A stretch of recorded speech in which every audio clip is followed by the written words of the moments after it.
exigences répondent aux normes suisses et européennes en vigueur dans notre pays. Donc, le produit qui est livré aux clients satisfait à ces normes et est le même pour l'ensemble de nos clients. La production des deux seules raffineries de Suisse ne suffit évidemment pas aux besoins helvétiques. Pour l'est de la Suisse, les produits raffinés viennent donc du nord, par chaland, sur le Rhin ou par train. Au Tessin, camions et wagons-citernes en provenance d'Italie sont de rigueur. Enfin, à Genève, et c'est une particularité, un oléoduc construit il y a près d'un demi-siècle amène directement les différents carburants des raffineries marseillaises. Alors le voilà, ce fameux pipeline ici. Exact, le voilà. On peut le voir, presque le toucher ici. Mais il a fait déjà 700 km depuis Marseille. Il est remonté le long de la vallée du Rhône. Et puis là, bizarrement, on ne l'a pas fait aller directement sur Genève. On l'a fait redescendre sur Grenoble et puis remonter par Chambéry, Annecy, Saint-Julien et Genève. C'est assez bizarre, non, comme parcours? La construction de ce pipeline, il a été fait en 1967-68. Et en 68, à Grenoble, il y avait les Jeux Olympiques. Donc, la grandeur de la France nécessitait de faire des infrastructures importantes. Et le général de Gaulle, à l'époque, a voulu faire ce pipeline en direction de Grenoble, en espérant que cette ville allait se développer. Et puis, il a aussi fait que ce pipeline est arrivé jusqu'en Suisse parce qu'il espérait éviter des grèves sur les bateliers. Mais il n'est pas très gros, ce pipeline, finalement. Effectivement, 12 pouces, 30 cm, c'est pas très grand. L'imagerie populaire veut toujours voir un pipeline immense où James Bond quitte un pays ennemi pour aller dans un autre pays. Donc là, il ne pourrait pas le faire entre la France et la Suisse.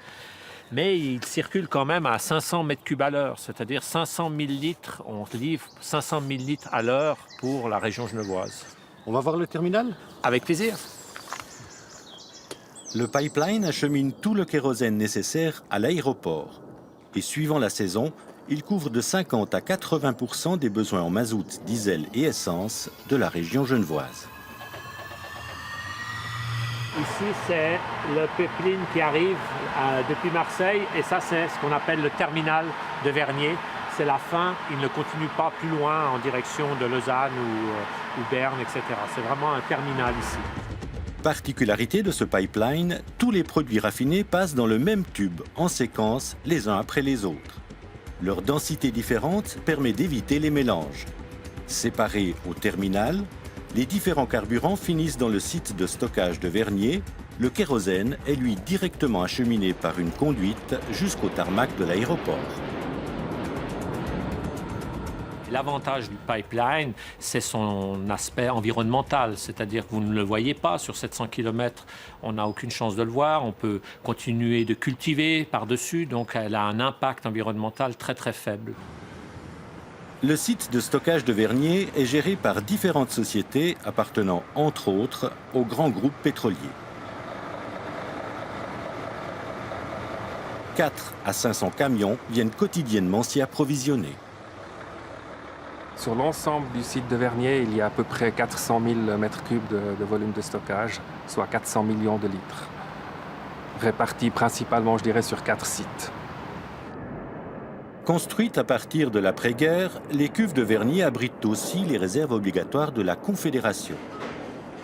Les citernes sont alimentées par l'oléoduc, mais aussi par les convois ferroviaires, en provenance principalement de la raffinerie de Colombey. Aujourd'hui, rattrapées par le développement urbain de la ville, les cuves de Vernier sont fortement contestées par les autorités locales. Ces cuves en ville qui contiennent 115 millions de litres de produits inflammables devraient déménager, mais pour l'instant, elles sont toujours là. L'essence et le diesel qui sortent des raffineries ou de l'oléoduc genevois sont les mêmes pour tout le monde, vous l'avez entendu.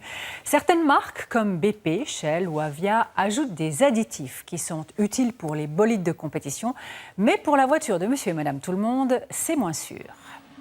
Les additifs, des cocktails de substances rajoutées à l'essence et au diesel à la sortie des raffineries par les grandes marques uniquement. Leur composition, un secret défense.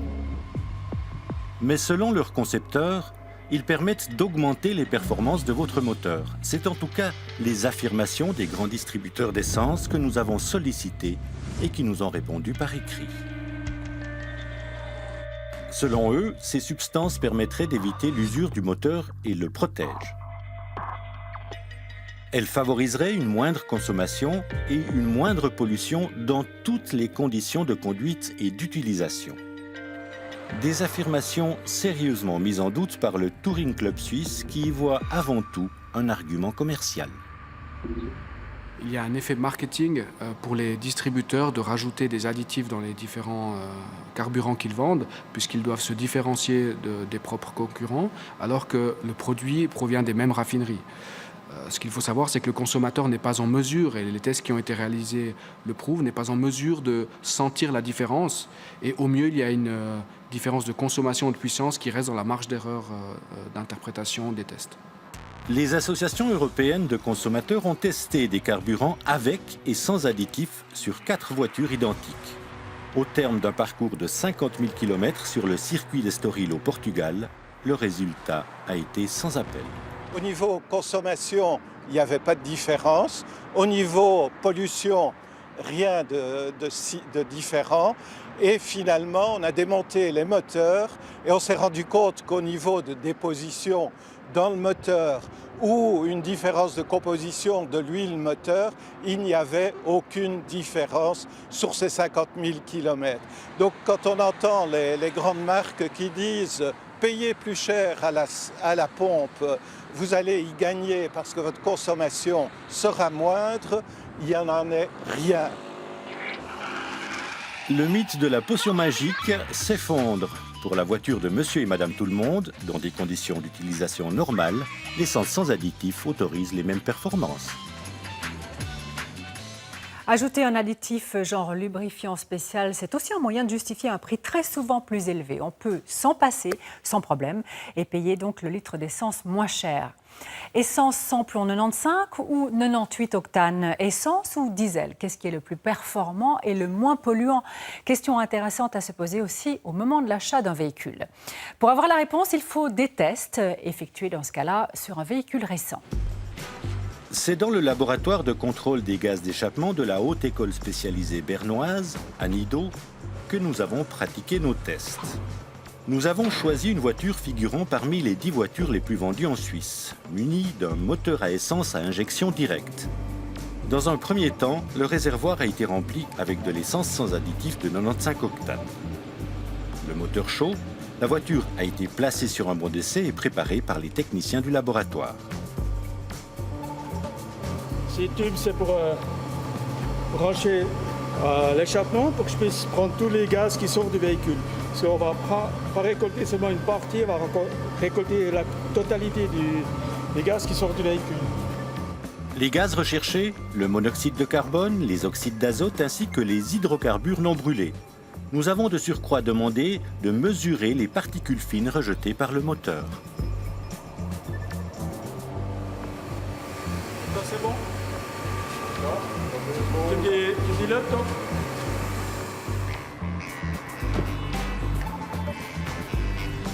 Pendant 19 minutes, le banc d'essai à rouleau a permis de simuler un parcours type comportant un parcours urbain ainsi qu'un trajet sur autoroute.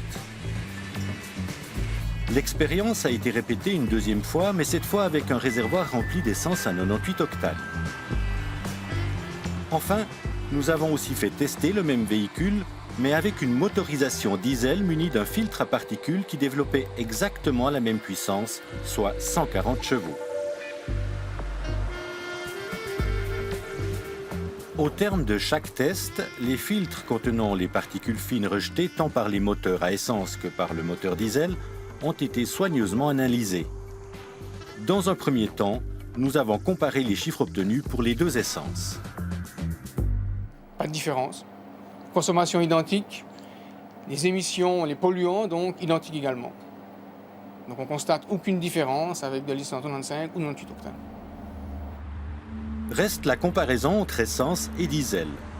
En matière d'émissions d'oxyde d'azote et d'hydrocarbures imbrûlés, des gaz dangereux pour la santé et l'environnement, c'est le diesel qui s'avère le plus polluant. Il en rejette près de 40 fois plus. En revanche, et c'est étonnant, les moteurs diesel modernes rejettent moins de dioxyde de carbone et surtout moins de nanoparticules.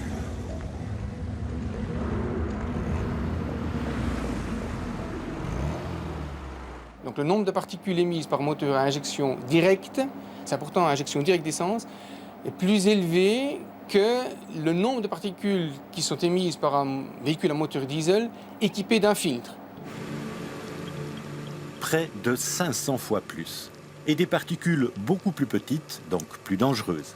C'est que la législation actuelle n'a pas encore introduit de normes limitant les rejets de nanoparticules pour les moteurs à injection directe d'essence. Ce sera corrigé dès 2014 avec la nouvelle norme Euro 6.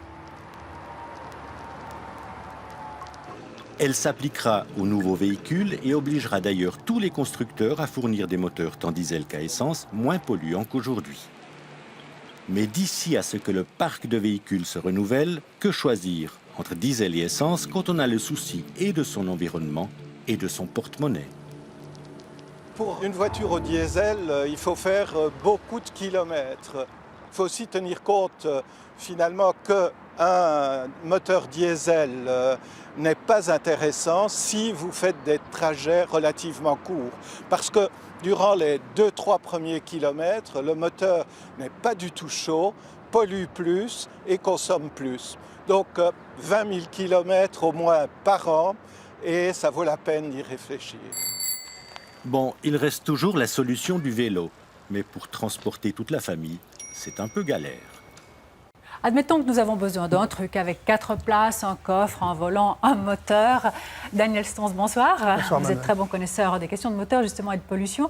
Un téléspectateur nous faisait remarquer récemment que le gouvernement français a lancé une campagne anti-diesel. C'est un bon ou un mauvais message finalement? Alors c'est un message qui a un objectif, en tous les cas presque avoué, qui est celui de renouveler le parc français du diesel, qui est un parc automobile qui a pratiquement aujourd'hui 25-30 ans pour certains véhicules et qui, quelque part, évidemment, est très polluant. Et l'idée aujourd'hui, c'est d'inciter, si vous voulez, les clients français du diesel à acheter des véhicules neufs, c'est-à-dire des véhicules qui répondent aux dernières normes Euro 5, qui sont des normes très au point concernant la pollution et qui vont permettre de diminuer, en fait, le potentiel de pollution en France, qui est important. Si on fait la synthèse des tests que l'on vient de voir, il y a une chose qui est étonnante quand même, c'est qu'équipée d'un bon filtre, une voiture qui roule au diesel, finalement pollue avec moins de particules fines. Absolument. Et ça, c'est une découverte de ce test que nous avons fait ici en Suisse. Et il s'avère qu'on ne s'attendait pas du tout à une chose pareille. Alors, il reste évidemment le problème du NOx, de dioxyde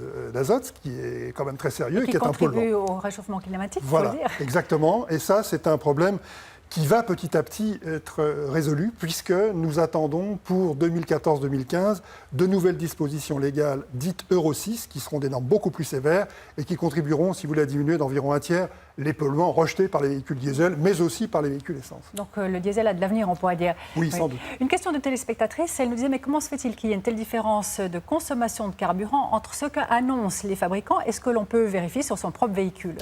Tout simplement, aujourd'hui, effectivement, les constructeurs annoncent des consommations au 100 km qui sont des consommations standards, normalisées. Tout le monde s'est mis d'accord, en fait, sur des tests. Et puis, il y a la réalité. La réalité, elle est fonction, en gros, des différentes conditions de circulation dans les différents pays. Et chez nous, en Suisse, évidemment, la circulation, elle se fait beaucoup sur autoroute, beaucoup en montagne, donc la consommation est importante, dans des conditions climatiques difficiles, donc avec du chauffage, par exemple, etc., qui contribuent à consommer plus de carburant. Donc le calcul qu'on peut faire aujourd'hui réellement pour un consommateur d'automobile aujourd'hui ici en Suisse, c'est de se dire qu'au 100 km, il faut qu'il prévoie environ entre 1,2 litre et 1,5 litre supplémentaires par rapport à ce qui est annoncé. Tout cela, bien sûr, au 100 km. C'est bon de se rappeler quand on voit les publicités des fabricants. Merci beaucoup pour ces explications, Daniel Stons. Bonne soirée à vous. Merci à vous, bonne soirée. Une solution pour protéger l'environnement, outre les voitures électriques dont nous avons déjà parlé dans À bon entendeur, ou les voitures au gaz naturel, c'est de consommer moins de carburant, ce qui est aussi intéressant pour votre budget. Rouler rusé plutôt que berné. 2 petits aimants à poser et 25% d'économie. Y a-t-il une réalité derrière ces gadgets qui fleurissent sur Internet ? C'est clairement de la poudre de perlimpinpin. Le TCS en a testé plus de 200 avec ses partenaires en Europe et aucun de ces gadgets n'a pu maintenir sa promesse. c'est du domaine de la croyance qui agit sur l'effet placebo et les gens pensent consommer moins, donc ils vont agir en conséquence et effectivement consommer moins parce que le conducteur a cette capacité de pouvoir consommer moins s'il le désire en conduisant un véhicule. Économiser en conduisant, la seule solution, c'est d'apprendre à lever intelligemment le pied. C'est la méthode proposée par le TCS avec ses cours EcoDrive. Nous sommes à Vernier, au centre de conduite du Plantin, en bout de piste de l'aéroport. C'est d'ici que nous partons pour effectuer 2 fois le même parcours. Une première fois, normalement, pour permettre à l'instructeur d'évaluer la conduite de l'élève. Une seconde fois pour mettre en pratique les astuces apprises lors d'une leçon de théorie intermédiaire. Ok, nous arrivons dans un rond-point. Je viens de le passer. Qu'est-ce que je fais là quand je sors du rond-point pour essayer d'être économique dans ma conduite? J'accélère franchement jusqu'à 2500 tours environ. Et là, je passe le rapport supérieur. Du moment qu'on est à la vitesse souhaitée, en l'occurrence ici 60 km/h, on peut passer le rapport le plus élevé, c'est-à-dire la 6e. Carrément passer de la 3e à la 6e. Directement. Voilà. Plus le moteur tourne à bas régime, moins il consommera d'essence. Mais il ne risque pas de crever, comme on dit. Non, les moteurs sont conçus pour ça. Là, on est encore dans une plage de régime entre 1200 tours et 2500 tours, c'est la plage idéale. Une plage nettement plus silencieuse aussi. Du coup, le confort de conduite n'incite pas vraiment à jouer de la boîte à vitesse. Il faut d'ailleurs même éviter à tout prix les changements intempestifs, même lorsqu'il s'agit d'affronter une côte. On peut déjà anticiper, on voit qu'on va avoir une montée, donc là on est à plat. Donc autant prendre déjà de l'élan tant qu'on est à plat. D'accord. Toujours en 6e? Toujours en 6e. On est en train de monter, on est encore en 6e. Hein. Et ça, donc, ça monte quand même. Voilà, tant qu'on ne redescend pas jusqu'à... Quand on arrivera à la barre des 1000 tours minute à peu près, il faudra peut-être rétrograder, là, peut-être passer en 5e, voire la 4e, en fonction de la montée. D'accord. Donc là, on est passé en 3. Oh là, je suis descendu trop bas alors. Donc là, on consomme pour faire du bruit. D'accord, alors je me remets en 4. Voilà, simplement. Là, on va à la même vitesse, on n'a pas perdu d'élan, on n'a pas perdu de vitesse. Et je suis dans les tours en bas. Et on consomme moins. Et plus le moteur tourne lentement, moins il pollue et moins il s'use. Des plus qui viendront alléger d'autant le porte-monnaie de l'automobiliste. À 50 km/h, si je fais une comparaison entre le 3e rapport et puis le 6e rapport à 50, j'ai une différence de presque 30% de consommation. 30% de différence. Simplement pour me faire plaisir au niveau du bruit, de la sensation. Je vais rétrograder là quand même. Si on a besoin de prendre de la vitesse, oui, on va rétrograder pour prendre de la vitesse. Si on n'a pas besoin de prendre de la vitesse, c'est inutile. D'accord, je suis à la vitesse prescrite, 40 à l'heure dans ce village. Et là, on peut déjà lâcher les gaz, parce qu'on voit qu'on a un giratoire. Juste. Donc on roule gratuitement jusqu'au giratoire. Et là, on est dans une descente. Donc si je veux prendre de la vitesse, je ne touche pas l'accélérateur, je mets simplement le rapport supérieur. Et là, c'est l'inertie d'une véhicule qui nous fait accélérer. Donc on a accéléré gratuitement. Au terme du 2e parcours effectué sous la conduite de l'instructeur et en tenant compte de ses remarques, le constat est plus que positif.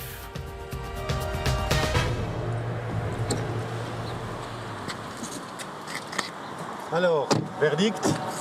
Verdict, vous avez économisé 21% de carburant pour le même trajet. Incroyable. En gagnant 3 minutes de temps, donc on est allé plus ou moins à la même vitesse, donc on n'a pas perdu de temps. En faisant quoi finalement? Simplement en roulant à bas régime, en accélérant franchement, se mettre le rapport le plus élevé le plus rapidement possible, éviter de rétrograder inutilement. Et puis là-bas, c'est rouler régulièrement en anticipant un maximum et puis éviter de freiner, parce qu'on ne devra pas réaccélérer. Merci pour la leçon. Bravo, bien du plaisir. Du plaisir qui vous coûtera moins cher en essence si vous roulez aussi avec des pneus bien gonflés, un coffre pas trop plein et pas de porte-bagages sur le toit. Si vous voulez revoir cette leçon de conduite économique, un clic sur notre site internet et vous retrouverez la vidéo de cette séquence et de toutes les autres également, y compris les comparatifs de prix de l'essence. Le tout était signé par Claudio Personini et Vania Parat.